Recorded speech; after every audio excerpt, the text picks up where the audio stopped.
Starting recording. You ready? 1 second. And go. But you don't have screen share. Okay, so this thing isn't relevant. We want to say sustainability means no more resources. Yeah. Yeah. Exactly. So we're rethinking choices. With two people, Richard and I, and we left the investment industry this year to work with business communities to devise strategies about sustainability. The fundamental rethinking is that if you believe sustainability is something which is worthwhile to do, you are fundamentally accepting that resources have to be treated as if they are limited and finite. Yeah? Yeah. So we have spent the last 30 years and a bit in the financial industry, mostly on the investment management side, delivering alpha for our investors, having worked for some of the largest hedge funds out there. And in the last few years, we decided to delve a little bit deeper when working for, when we were at our last fund, when we decided to delve a little bit deeper into sustainable investing. And we spent a lot of time looking and defining what the fund should and should not do and how we were actually going to phrase that with regard to our investors. And our conclusion after all this time was that there is no such thing as sustainable investing. And when we do I want to show this or just talk and then show? You can start talking and then bring it up, I think. That should work quite well, that transition. When we first started looking at it, we did like what most people did in this do, which is we look for the good things to do. You know, what are the good sustainable things to do? And in conversation, as we were chatting along through, it turned out that Richard's got over 300 ties in his wardrobe at home. He's been working in the industry for quite a long time now, and of course everybody gives you a tie as a Christmas present and as a birthday present and so on. So he's accumulated them an incredible number, even though he's rarely ever bought one. And it then made us realize that actually most of our clothes sit there idle most of the time, and that's the nature of resource that we use. We tend to have a lot of it that goes beyond what we need for being who we are.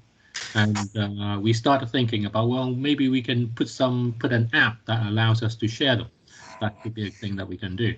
And then we thought, you know, we could put some machine learning around it and a little bit of profiling. We can find out, you know, whether you work in the city or whether you work in as an event manager and what kind of clothing you might need. And then we can actually go along, and if we get enough people, we can actually make sure that everybody's clothing is unique in some ways. And allow ourselves to have the individuality and characteristics that we can have, that we want to when we go shopping and do those things. And we then put together a business plan. We then try to think about how much money we can raise on it, and that's when we started running into problems. Inevitably, all of those ideas end up being a question about how much return can we get, and what's the capacity for it, and can we scale it up? And what we then found basically is that we have now over $100 trillion. This is from a PwC report recently, about a year and a half ago. So it's gone up by now, given the rallies that we've seen, in global savings assets, in largely basically collective investment schemes. And these are not the money of the billionaires, and that's Forbes has a billionaire league table, and we counted it. That's about 7 trillion, the top 2,000 billionaires. So comparatively a small fraction.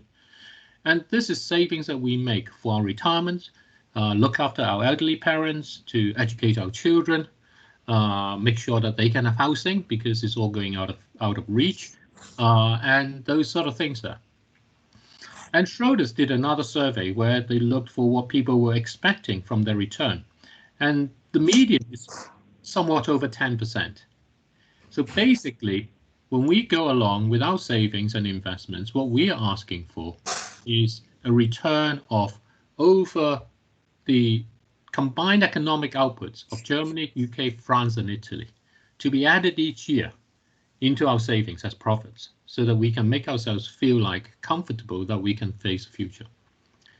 Unfortunately, the way we're doing this and the push from this is making everything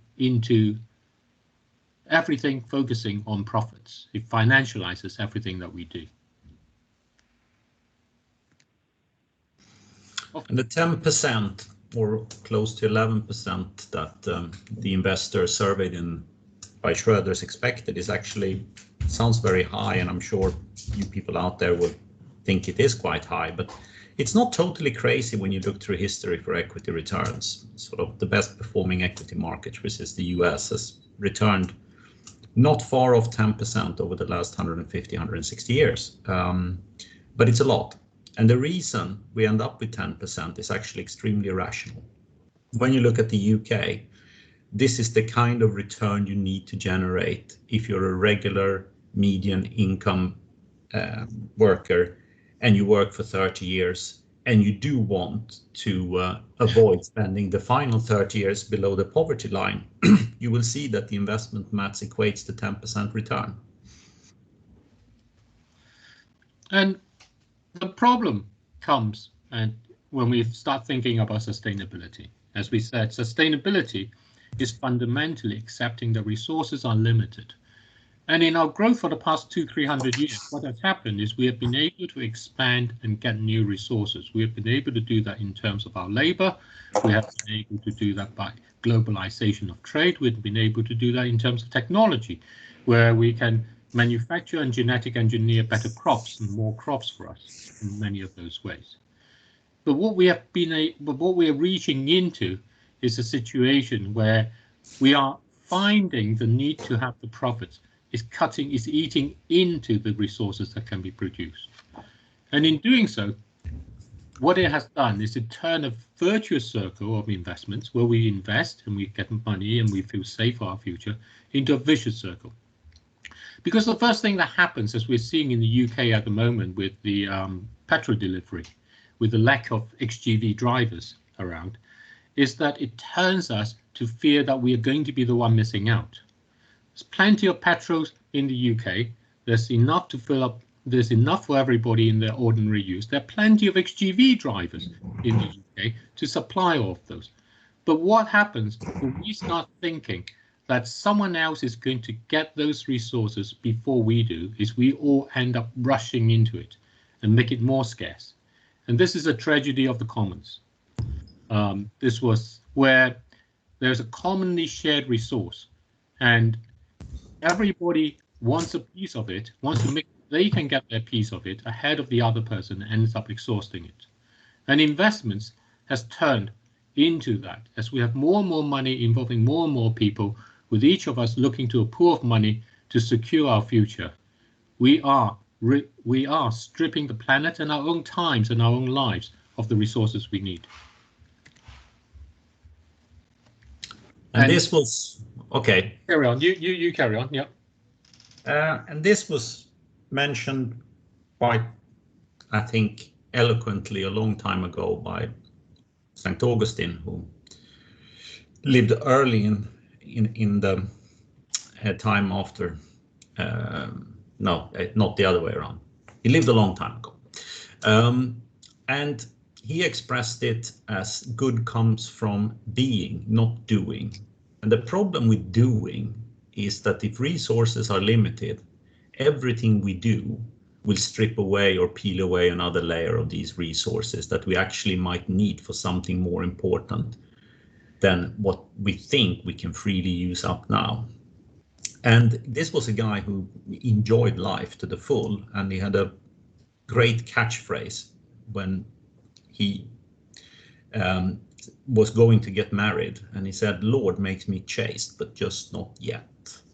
And it sums up how many people are feeling about these issues, that we know there is a problem and we want to deal with it in some form, but we're just not quite prepared to give it up yet. Because by giving it up, we will impose some hardship, but there will come a time when that is the right thing to do, and we can stop kicking that can down the road for the next generation or the next elected politician or the new central banker to deal with. When we look around, what we came to recognize is that savings, no other animal or plant or organism in the world saves in the way that we do, which is basically to accumulate resources for ourselves for potentially 30 odd years of our lives, or even more as our life expectancy increases. And the result of it is that we have reached many planetary boundaries, and here are some of the examples. Among all of those, though, I'd like to bring up one other one, which came up in a conversation with a friend a few weeks ago, who told me that she woke up at 3, she got up at 3 in the morning to get ahead of the email so that she could start the day at 7 properly. Within all of the investments that we do, we need us to be the ones consuming it. So we need to drive ourselves into a lifestyle where we really don't have room for ourselves, so that we can keep that consumption going to generate the profit that goes into our savings. And that's the greatest irony of it all. It is our own doing, and as our own doing, we actually have the means to fix it. And that brings us to ESG, where we think there is a lot of focus on the E and possibly the S, but not as much on G as it should be. Because if you believe in governance and you believe in its ability to make the right decisions, actually G controls both E and S. And one example of that is Amazon, who's obviously a fantastic company with a great business model that's changed retailing forever. And we very much identify Amazon with Jeff Bezos, but actually Jeff Bezos only owns about 10% of the company. The rest is owned by people like us, your ordinary man that has saved through various investment schemes and pools and pensions, and are the ultimate owners of Amazon. And while I think Amazon is a fantastic company, it's also involved in practices that irritates me a lot. I cannot come back home to my house without finding delivery vans clogging up the road. And that makes me think that if I owned Amazon, I would probably not want to have same-day deliveries, because what can possibly be that important that you couldn't use fewer vans and make more stops when you're delivering the stuff? And one more thing. And if we believe in governance and we are the owners, then we should actually utilize that right and exercise the responsibility as owners to change practices on companies we don't really agree with and like. So that takes us to the most important problem that we have as we face our planet, that we're all facing. And that simply is the amount of carbon dioxide that is being pumped into the air, and the fact that there is a budget to how much we can continue to put out there. This is classified essentially as the emission gap. There's a gap, there's a space between how much we're emitting and projected to continue to emit, and how little we need to move that to. Now, if you look on the chart on the left, this is taken from a UN executive brief on closing the gap. The gap is the emission gap of carbon dioxide that we have. The green lines going downwards are what we need to do in terms of the emission. They go down. That's what we need. And the red line is basically where we're currently projected to according to our policies. And our realizations is likely, in our minds very much, and I think in the minds of many people, to be above what the current policies will actually achieve. And that's a huge distance in between them. If we don't close this gap, then what happens is we continue to warm. In the IPCC report earlier this year, at 4 degrees of warming, what we find is that soil moisture starts becoming affected quite dramatically. And when we looked at the chart, the thing we were really surprised by is that they're all areas where we grow our food at the moment. That's going to lose soil moisture. And if it keeps on warming, what happens here on the very bottom there, what it says, it is very likely that the Atlantic meridional overturning circulation will slow and possibly shut down. And that in the last AR5 report was saying that it's very unlikely this will happen. In the AR6 report, it is now clear that it is very likely it will, and we are. And what happens when it does that is that it changes our wind parents, because our ocean currents and our wind currents are tied together. And just think about what the consequence of that could be. We're building lots of windmills, offshore windmills. The UK is supposed to become the Saudi Arabia of wind energy, as Boris Johnson claims. But we may just find that all our wind farms are in the wrong places and they're not providing us at all with the energy we need. At that point, what's going to happen is we have to go back to fossil fuel and make the warming worse. What about solar panels? This is like the solution for everybody, more renewable energy. The fact is, the basic physics of it says that as the temperatures get hotter, they get less efficient. And what we may well find is that we already are seeing many 50-degree days at the moment. And we may well find that actually it may even get too hot for them. So closing the gap is something that we really don't have too much of a choice over doing, and something that we actually have to go on and do, which takes us back to our ownership and our governance. Yes, this is ultimately a risk management problem. And having spent 2/3 of my life managing risk, it's as simple as there are areas in the portfolio where you just don't want to go, because the outcome can be so catastrophic that it has to completely annihilated all the good work you've been involved in doing. So what we're suggesting is a close the emission gap fund. And this fund has great timing to be set up at the moment, because one way or another, we will be forced to wean ourselves off the fossil fuel use to the extent that we are doing today. And if we do it now, when energy assets are very cheap and a very small part of the global index, it would cost all the portfolios about 3% of their net asset value to write these assets down to zero and transfer them into a multinational entity that we have decided to call Close the Emission Gap Fund. By doing so, we can then exercise this governance rights that comes with the fact that we own these assets. And we can vote to cut the production to a level which is commensurate with what the scientists say we should do. If we do it, consumption will naturally fall and prices will be forced higher, which is the only capitalist way of closing the emission gap. All other ways will be through regulation and legislation, with all the associated problems of leakage and non-compliance and blatant cheating. And we think this is by far the most palatable solution to deal with the biggest portfolio risk of them all out there. By giving up 3% of your portfolio, which equates to about $2 trillion of market cap at the moment, with 4 or 5% dividend yield and PE about 10. I mean, these assets are truly, really cheap. They will still continue to produce return for quite a long time in the fund as we taper down the production and eventually keep the oil in the ground, where it's still actually an asset because you own the oil in the ground. And who knows, in 100, 200, 300 years, we might be able to use that oil much more efficiently because the energy content of the oil has not gone away, but our ability to extract it might have evolved from what we're doing now, which is effectively only burning it. And that money can be used in a lot of different ways.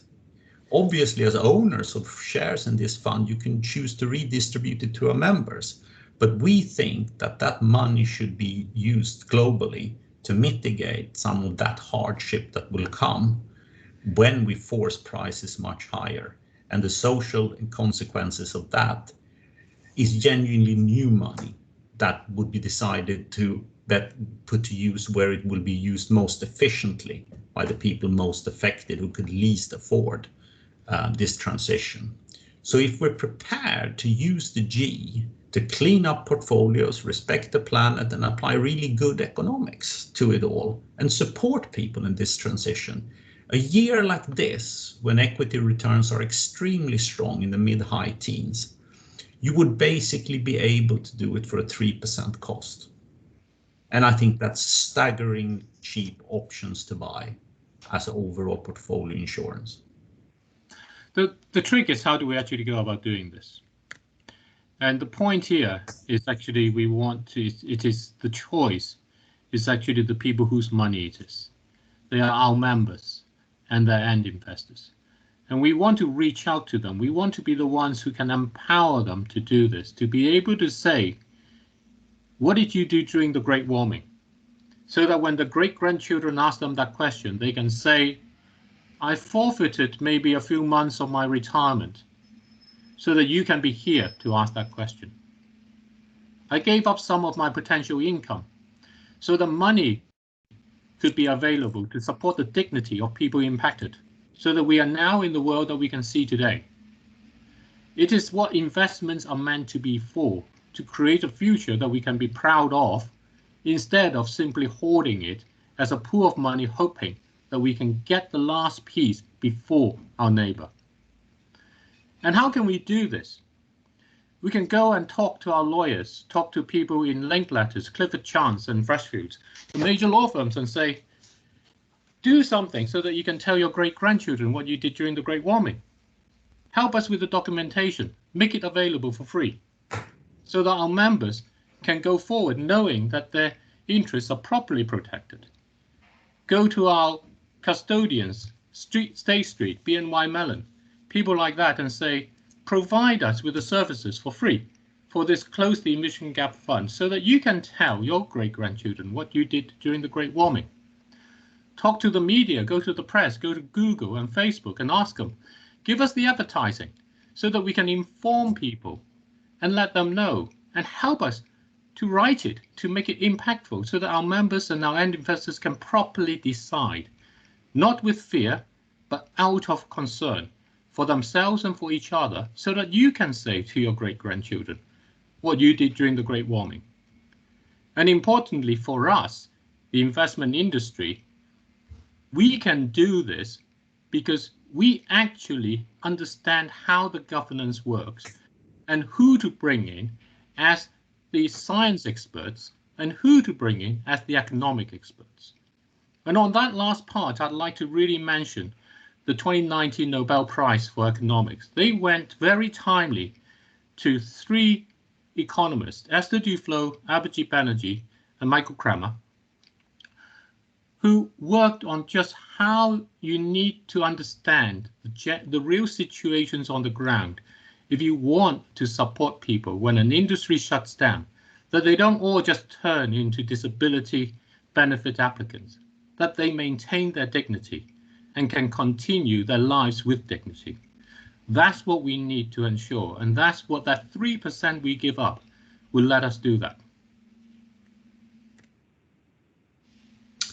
So this process will obviously not be straight line, and it will be a little bit cumbersome, but it does resolve the ultimate issue, which is to close the emission gap.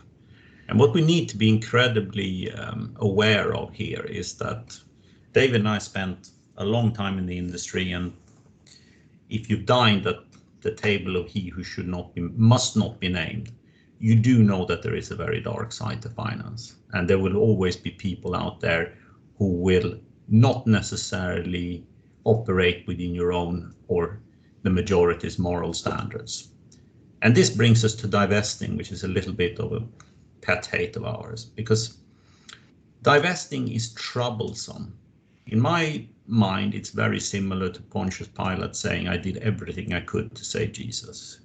But it doesn't really, because it's important to understand the moment you've divested your assets, you have relinquished your right to express an opinion about them. And you have definitely given away all the governance rights. And all it does is that it transfers these assets onto someone who cares less about the issues than you do. And you get the trickling down the moral slope of ownership that if they're ever sold on again, it will be transferred to people who care even less than that. And in terms of the governance for your ultimate beneficial owners and the members of schemes and holders of share classes in various funds, you're actually doing those members a disservice, because you're turning fossil fuel assets into ransom assets that will sit in private hands where they're very close to ungovernable, because ultimately these are not illegal activities. They're activities we need for our well-being and to be able to maintain a certain standard of living, but they will get turned into ransom assets by divesting them into less morally missing the word. Hands. Conscious or something. Yeah, more. Yeah, I'll change that. I know what I want to say. So what would it actually mean if we go ahead with something like this? And I hope that we will, and I hope that we will be able to have conversations afterwards about how to actually bring this about. Fundamentally, sustainability is about limited resources.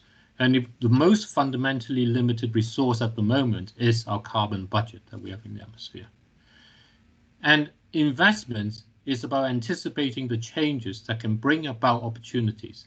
And the greatest transition to that we can do is to close the emission gap. That will bring about all of the changes that we will need. We will have the greatest growth in alpha that we can imagine, the greatest explosion if we begin this task of actually closing down through creative destruction of our fossil fuel industry. And the reason that will happen is that we need to deal with the elephant in the room, which in David's and my mind, we have no doubt that the extraordinary amount of stimulus that's been offered to markets and economies have reached a point where it's overwhelming everything. And while it was justified to build floor in critical situations, we're struggling very hard to understand how this amount of fiscal and monetary stimulus can keep on being applied at the current rate. Because in truth, what has happened here is that without that stimulus, we no longer have any economics, and hence the alpha has disappeared. And when we look into our portfolios and start thinking about how we want to be protecting it, the reason for Richard and I to leave active investing is because we honestly think sustainability is not a portfolio problem. The issues involved of excess liquidity is actually quite terrible on a planet for the planet. It may be good for your portfolio, but for the planet, what it does is it allows for things to be done which really shouldn't. A friend of mine was telling me about how he knows someone who's building a multi-100 million yacht. These are one of these mega yachts that go on. And he was asking, well, why would you do that? And he was saying, well, why not? I can borrow negative rates. So I get paid for building it. I can rent it out when I'm not using it. So it covers all of its maintenance and I can make money from that. And then I have it for myself. So it's a win-win on every possible angle, except it's not, because to build it, we burn up our carbon budget. And so we impact and use that resource, which is actually for everybody else's. And it's permitted by this excess liquidity. And we think that planetary risks and the current resource limits we've hit up against are real risks. And with real risks, we mean properly real risks, and that makes them non-diversifiable, and they're certainly not divestable. It brings us into a world of scenarios where we actually need counterfactual ideas in this environment.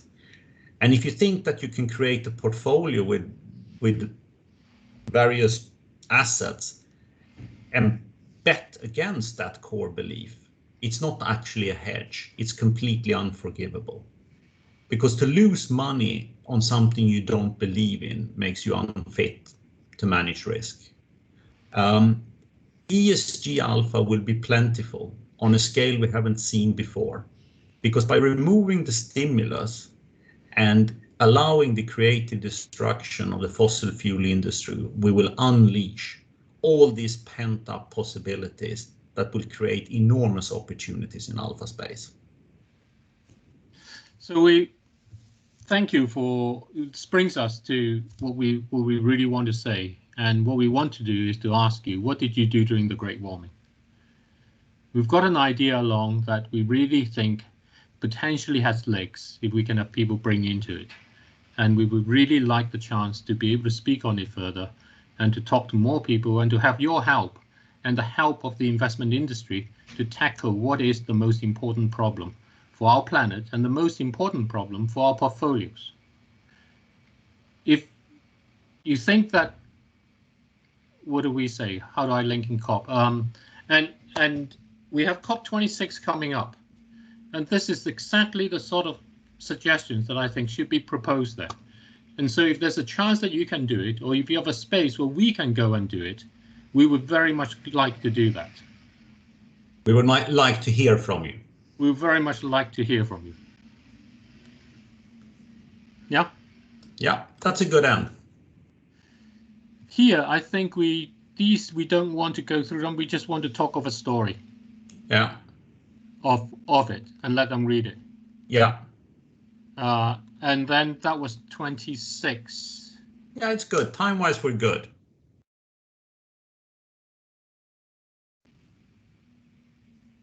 And I was a little nervous of the time. I think we're good.